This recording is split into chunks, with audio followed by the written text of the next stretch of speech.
Guys, I made a video last week or maybe the week before about Prizm Monopoly and just my thoughts on how I just don't like the look of the cards. I'm not a fan of just that collaboration, but then I got to thinking more about the why behind it, and I've got a few extra thoughts after thinking through it more. If you're new here, you're looking for just about daily sports card collectible style content, friends, you have come to the right place. Hit that subscribe button down below. It helps us to broaden out the reach. We are growing.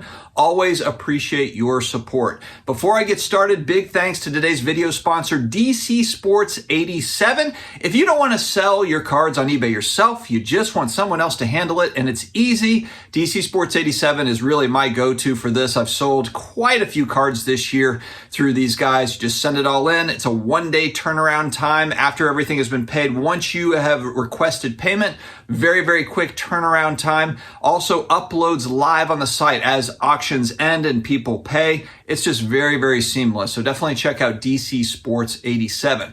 We also have a new affiliate partnership that I am really excited about, SlabMags. I'm one of very few affiliate partners that are out there. Was able to negotiate 10% off your order. So definitely check out the link in the video description, as well as I'll pin something in the comments below. But they were nice enough to send me about a dozen of these, and I'll show you kind of an example. They are color adjusted. If you've got a card like this one, it's purple, then I've got a purple slab mag to go with it. It's got the safety on the side to seal it all up. UV protection. So for me, if you watch my channel, you know I have a lot of Hall of Fame autograph style cards. A lot of autograph cards. And so, you know, with sunlight, not that I keep them out in the open in the sun, but still, you don't want cards to fade, autographs to fade. And so UV protection is big. They've got them for really the big four for CSG, SGC, PSA, BGS, all sorts of different options. And so I've got really kind of my best cards or the most sentimental ones in these. Because you think about it, like if you're displaying it, falls off of a shelf or something, I don't want to go through the hassle of trying to send in an expensive card to PSA or SGC to get reholdered or any of that mess. So you've got this thing as a brick. It protects it in case there is some sort of a fall. You don't have to worry about the case getting cracked, because really that case, especially if you have it in a high grade or it's a rare card and it's graded, you don't want to mess around with it. So SlabMags is really my go-to here. Great company and a really solid product. Try them out. Get the 10% off and see what you think. All right, to my surprise, there's really been a lot of buzz around Prizm Monopoly. I wouldn't have been surprised if this completely flopped, this release by Panini, but there's been some retail flipping going on. I think some excitement there among flippers, but there's also, I think too, that people just enjoy the game. They enjoy set building. There's definitely kind of a side collector base for this particular product. And it made me think, is this kind of a preview? Is this a trial run by Panini in maybe a licenseless Panini world where Fanatics has taken over the licenses in a couple of years and they're still creating products? Because we've looked at it.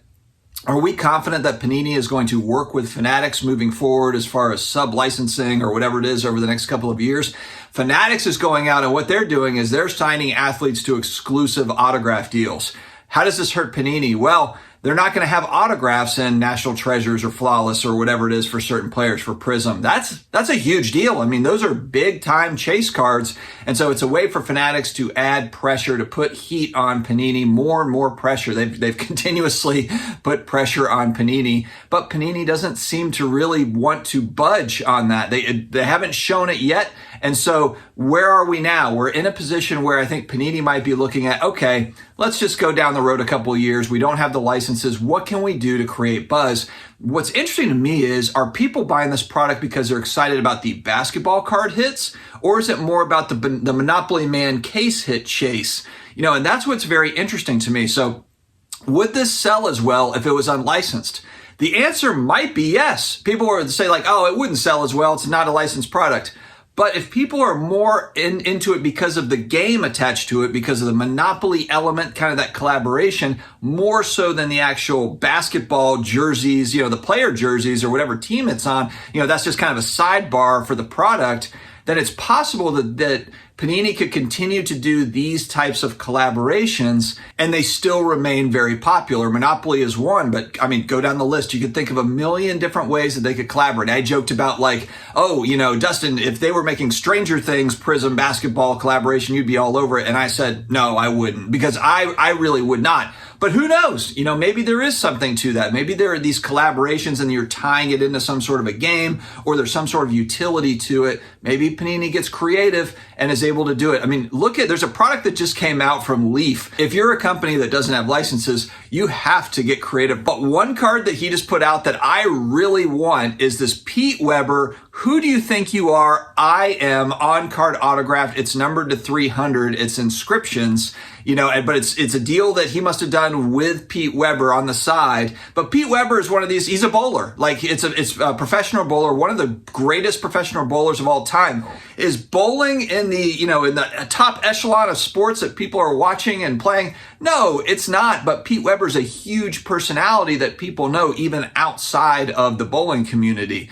And so this card to me is genius. This is one that I would love to have, but right now it's funny. They're spiking in price on the secondary market. The actual inscription itself was something that caught fire on social media. And so that is exactly the type of card that could be popular with a collector.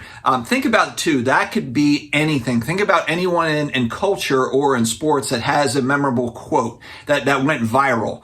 You could put that on a card, number it, just like Brian Gray did here at Leaf, and sell it, and it would sell for people that are even outside of sports cards. I believe that it would sell. It's autographed. It's got the inscription that went on the viral meme or the tweet or whatever. I think that's the type of thing that would sell, not even necessarily for a flip or I'm investing in this, but more of just like a gag gift. If it was selling for, $60, $100, if someone was a fan of that influencer or person or whatever it is, celebrity, that would be a cool item to own. So this was something I was just thinking about last night. I thought it would be worthwhile throwing this out into the community because there is kind of this notion that hey, if Panini doesn't make some sort of a deal with Fanatics, that they probably just go away. But there's a pretty good chance that they don't make a deal and Panini's just kind of doing their thing. I mean, they've been making soccer stickers since the 80s, 70s, 80s, or whenever they started out. They're an Italian company. They have innovated with their Prizm products that came out in 2012.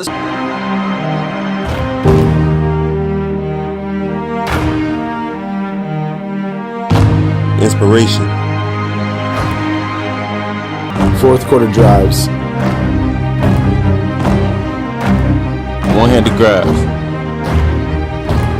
Comebacks.